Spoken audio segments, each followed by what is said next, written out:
Okey, Assalamualaikum Tuan. Boleh Tuan perkenalkan diri? Assalamualaikum warahmatullahi wabarakatuh. Saya Cikgu Najib bin Muhammad, Pengetua Sekolah Menengah Pendidikan Khas Vocational Kuantan. Itu dulu. Soalan pertama saya, bolehkah Tuan kongsikan kenapa Tuan memilih sekolah kami untuk lawatan penanda aras ini? Okey. Sebenarnya sekolah menengah Seri Pancing, saya secara peribadi mengenali atas pencapaian ataupun aktiviti inovasi dan sebenarnya inovasi yang telah dicapai oleh pihak sekolah menengah Seri Pancing ini satu pencapaian sangat hebat kerana ia bukan berada di bandar, dia berada di sekolah luar bandar, tetapi pencapaiannya sangat hebat berkaitan dengan inovasi. Itu sebab tu kita pilih datanglah ke sini.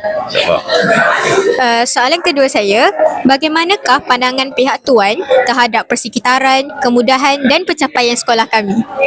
Alhamdulillah, secara umumnya kemudahan yang ada di sekolah ini sama seperti sekolah yang ada di bandar atau tempat-tempat lain.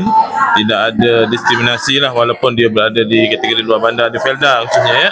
Dan dari segi inovasi itulah satu pencapaian yang saya kira sangat hebat, dan saya harap dia akan terus menjadi satu tanda untuk SMK Seri Pancing untuk dikenali di peringkat yang lebih tinggi lagi, insyaAllah. Dan soalan terakhir saya, apakah pesan atau nasihat pihak Tuan pada warga sekolah kami untuk terus mengekalkan kecemerlangan ini? Yang pertama, jangan berhenti mencuba, jangan rasa rendah diri, dan yang paling penting ialah kita rasa kita memikirkan apakah sumbangan kita.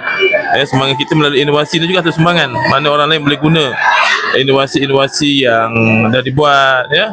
Jadi itu pada saya ada 3 perkara lah. Semangat, apa semangat kita, jangan rendah diri dan terus berusaha. Jangan rasa macam kita anak Felda, sebab saya pun anak Felda. Saya besar dan lahir di Felda.